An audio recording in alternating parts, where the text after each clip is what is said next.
Okay, my name is Gary Danks, and I was an Army veteran. I was drafted, and I had worked at the Veterans Hospital out here for 30 years, a medical technologist. It was all right, except that I was right in the middle of my college career. I was going to Walla Walla University, you know where that is probably. And and then I went in as a medic. I was what they call a non-combatant. I didn't have any rifle training or nothing like that. Strictly a medic. I had a choice of two places to go after basic training. It was Germany and Fort Detrick, Maryland. Well, that's right during the border crisis, and I kind of I didn't want to go there. But of course, 3 months later, it was resolved. So then I went to Fort Detrick, Maryland, which is a branch of Walter Reed Hospital, and I served 2 years there.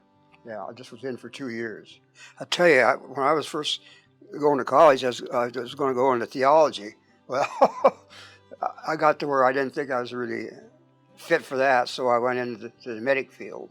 And then that's where I got my OJT training for the Veterans Hospital up here as a medical technologist. It wasn't a waste of time. I think a person, when I was in there was a lot of people complaining about being in the service, but as far as I'm concerned, it's what you make of it. And it was my career. That's how I got started. Fort Detrick is a bacterial field. We had a lot of, it was a tight-knit base because we were studying research on like radioactive iodine and stuff like that. And we had a choice of, I actually was appointed to that, and I served about 6 months in the bacterial field. One of my jobs was we'd inject these different kind of animals with that, and then measure the decline of the bacteria. Yeah, I worked for a colonel, and that base actually was quite liberal as far as, well, it wasn't really liberal, but it was as liberal once you got in there. But it was a real tight-knit place. You had to have a certain pass to get in there. And I worked for a colonel, Colonel Beisel, and he was really a good guy to work for.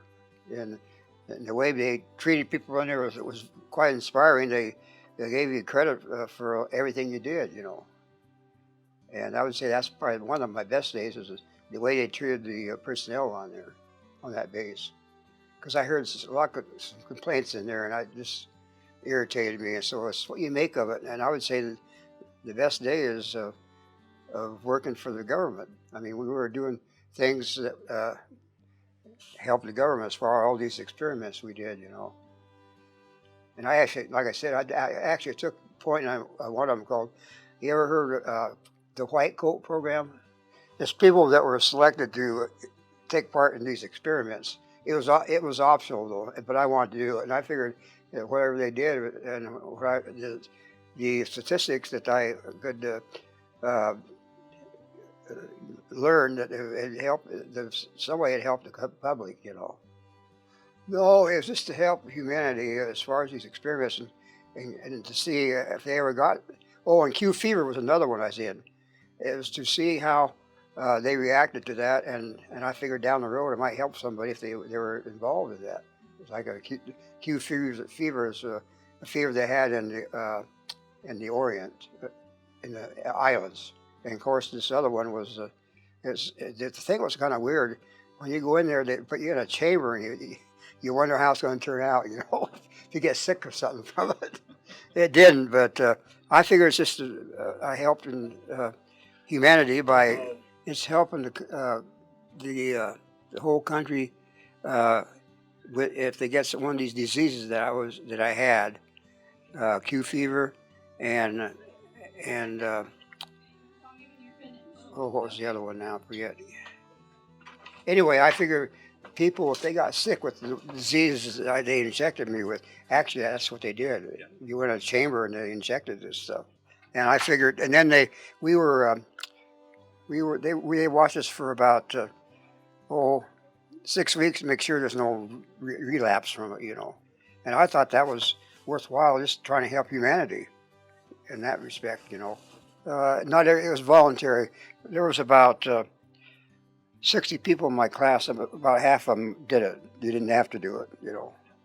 But I figured that by doing it, I'm helping them in case they got that disease, you know, Q fever and I forget the other one now. But and I worked for a colonel, and he helped me a lot uh, as far as staying just staying yourself, not to try to be somebody you're not, you know.